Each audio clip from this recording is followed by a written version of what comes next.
Hi, I know I've been clowning around the last couple of weeks, but this has really been on my heart, and it's about fear. There's a lot of people dealing with some things, especially in my life, and I think that's why I want to share because of just a lot going on. But Oral Roberts said, "Fear tolerated is faith contaminated. You cannot have both; they cannot coexist." It's like putting a snake and a mouse in a cage. You can't. It's just not possible. It's not going to work. One's going to dominate the other. Obviously, a mouse won't dominate, but if there's a way to get out, then it's going to go. But you can't. You cannot have both. You cannot say, "Oh, I trust God, I believe God," and then you're thinking constantly like,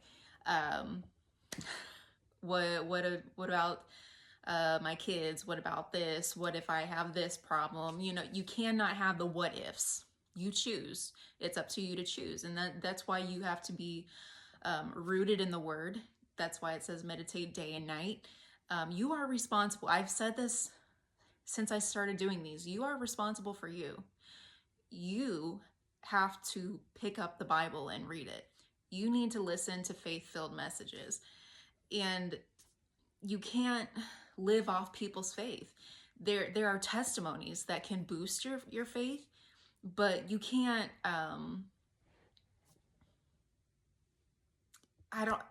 without truly being convinced that you can get the same results, then you're not going to do well.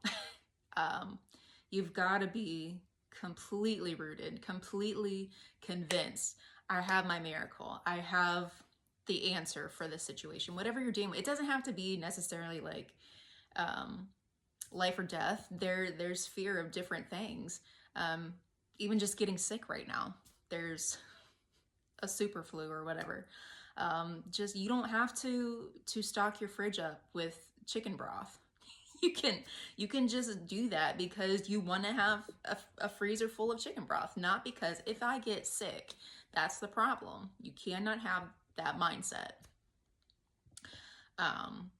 So that's, I wanted to just do it real quick. But you've got to get established in the Word. That's your answer. That is the answer. And if you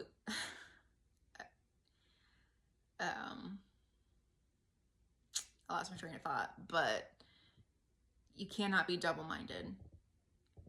And so I was going to title this like "Get the F Out," because when you remove the F from fear, it's ear, and you have an ear to hear. You can hear what other people are saying. You can hear what the Lord is trying to say to you. Because a lot of the times when you're so focused, you're not hearing anything. You're not taking advice from your pastor. You're not taking advice from the Lord who gave you the answer. Fear can grip you. And I've been there. I've been there where I almost passed out. It just, something had caught me completely off guard, and it hit my heart, truly. But I was able to get a grip and not pass out. But it just, fear will grip you if you don't grip it. So whatever you're dealing with, get established in the Word. Find your answer. Listen. Incline thine ear to the Lord. And really take this to heart, because there's a lot going on, not only in this world, but just different things going on. So I love you, and I'll be back.